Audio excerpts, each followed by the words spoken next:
Marvel just released the final trailer for the Eternals, and it was jam-packed with Easter eggs and details you probably missed. I mean, I know I did on my first watch. So today we're gonna break down everything that I could possibly find inside this trailer. And to kick things off here, we have Salma Hayek, or Ajax, informing Icarus, played by the great Richard Madden, of the events of the last few years. 5 years ago, Thanos erased half of the population of the universe.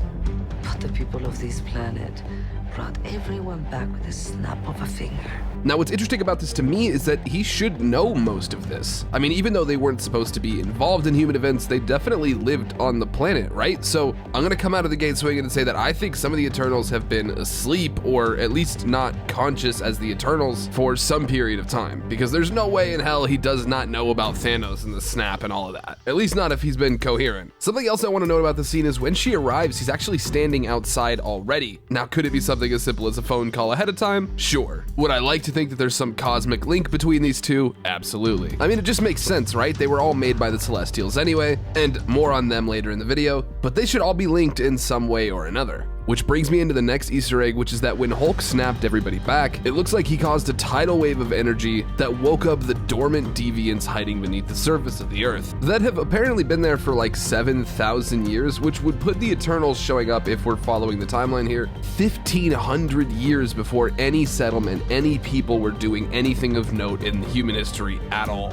Like 7,000 years ago is so long in human history that it's before any major settlements, before any houses, it's before any huts, it's before anything. Because later in the episode we hear the line, "We've loved these people since the day we arrived." which would make sense except for there wasn't a lot of people necessarily rolling around 7,000 years ago. You know what, whatever, we'll let it slide. Something you might not have caught that I did is that there's only 5 Eternals in this lineup shot. Now there are a few other lineup shots of more Eternals, but it looks like this might be the main 5 that are left at the end of the movie, or at least to fight the main battle at the end of the movie, but it looks like about 10 show up originally. Now originally I was thinking that this is because of Thanos, but after watching this trailer, I'm starting to wonder if maybe there was just a big war with the deviants early on in human history. That, or maybe they're all getting shawarma somewhere. Next up, we get our first look at Kit Harington as Dane Whitman, otherwise known as the Black Knight. I don't know if he's the Black Knight yet, or if he gets bestowed the status of the Black Knight at some point in this movie, but point being, we've got Kit Harington on screen, and he's asking exposition-based questions, which hopefully means he's in an earlier part of the movie, meaning we'll get extra screen time. No idea how big of a role he plays, but very excited to see what he does with the character. And with the introduction of Dane, we have him grilling Cersei on why they didn't help with Thanos or any of the other major problems, and while he's asking that, we get a flashback to the fall of Tenochtitlan.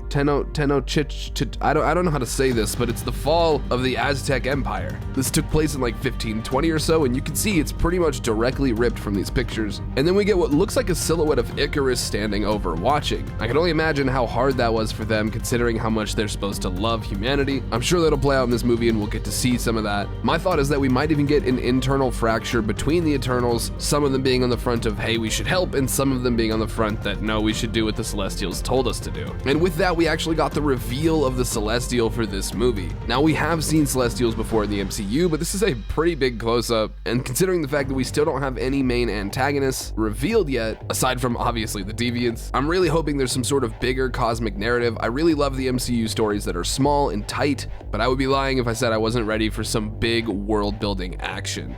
Or world-breaking action. You know, whatever floats Kevin Feige's boat. After that, we actually get to see Druig for the first time in this trailer, and it looks like he's leading a combine or a cult of some sort. And call me crazy, but these trees that are around him actually look like they might be the same trees that get flooded. Obviously, I don't know if that's 100% true or not. We know Druig has powers over nightmares as well, so God knows what these people have got going on in their little combine, or whether or not it's exactly that area that actually gets flooded. Next up, we actually have Kingo saying hi to Thera, and she does not look all too pleased to see them. Hi. Hello. This also kind of backs up my theory earlier about there being some sort of internal fractures between the Eternals. Obviously that could be for a number of different reasons, but that silhouette shot of Icarus watching these people die at the beginning really has me thinking that there's some sort of internal struggle here. A moral struggle, if you will. And speaking of struggle, it looks like there's multiple different kinds of power emanating from this volcano that later blows up. We see the blue and then we see the gold, so I can't quite tell if maybe this is them making it explode for some sort of tactical advantage, or or if this is them trying to stop it from exploding and somebody else. I don't know who's got blue power. All the Eternals look to have gold, so I would assume the Celestials that gave them that power also have gold, and I would assume since the same Celestials that made the Eternals made the Deviants, that they would also be similar in terms of color, but I just don't know. And this is where it gets really, really interesting. We get our first look at the villain of this movie. Now, obviously, there can be extra villains and people on top of him. You know, we don't know exactly who this guy is in terms of chain of command, but this is Crow. Now, he's got a very different look from how he did in the comic books, but he is actually the general of the Deviants. That's right, he's in charge of all these little monsters that we've seen attacking everybody. And he is giving a threatening speech here to Thera, but what's interesting about Crow is he's actually closer in terms of genetic makeup to the Eternals than he is to his own kind, which means he has to kind of keep his powers to himself when he's around the Deviants. At least that's how it was in the comics, and you can see they echo that here because he doesn't really look like any of the Deviants. He looks more humanoid than any of them do, so hopefully we get some cool connections there. Another thing I noticed that I don't quite have all the puzzle pieces for is this second Celestial that we get a shot of here. Now, this could be Jeremiah the Analyzer, but I'm just not sure. He looks to have these two extra like wings. Jeremiah doesn't have those at all. That being said, they could obviously be taking some design liberties, but I just don't know who this is supposed to be. But he's appearing with the same magic that the Eternals use, so he's got to be related to them in some way. And because he's in space the way he is, I'm placing my money on the fact this is probably a Celestial, and the only green Celestial is Jeremiah the Analyzer, so that's going to be my official guess for now.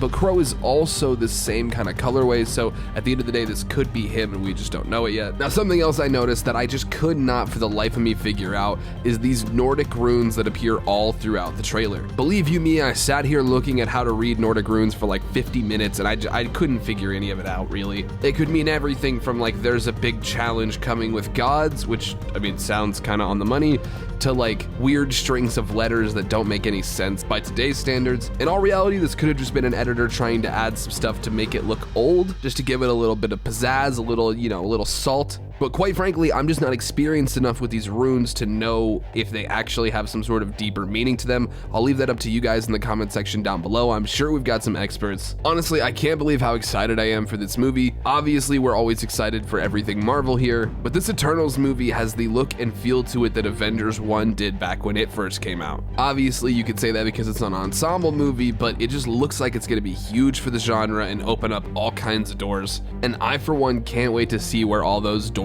lead. We know What If is going ham right now, bringing all kinds of new stuff to the table that is hopefully going to be implemented in live action, and I can only imagine the kind of great stuff that Eternals is going to let us dive into. That being said, I do have one or two notes here I wanted to throw at the end, and that is that Thanos is not a deviant. He is a Titan with a deviant gene, which means he is not a deviant, he's like a mutant. So there you go, Thanos is technically the first mutant in all of the MCU, but he is not a deviant. That is why he is not deemed a threat by the Eternals. And following through with that logic, we do not know if this is going to be what triggers the X-Men being able to enter the universe. I know that's a big question for everybody. Where is the event that's going to let us have mutants? I don't think it's the Deviants. It might be. They could always spin it one way or the other, but I have a feeling if they were going to introduce something like that, they would do it in a more direct way, not via these monsters, but you never know. There could be some really compelling narrative behind it, but as it stands right now, I think they're just trying to give you the backstory on the Eternals and show you who they are as characters. As far as the movie looks right now, it looks like adding mutants or adding the X-Men in general would be just kind of shoehorning, and I don't feel like that's Marvel's style. They give us a ton of references and things to go off of, but they don't really shoehorn characters in where they don't need to be, or even when they just overshadow the point of the movie, they get cut. Lord knows there was a ton of deleted scenes in Endgame that were just amazing, but at the end of the day, if they don't serve the overall narrative, Kevin Feige makes sure they end up on the cutting room floor. But that is my time for today. I hope you guys enjoyed the video. If you did, please leave it a like and share it with a Marvel-loving friend of yours. And I will see you guys very soon back here on Multiverse for another Marvel video. All right, peace.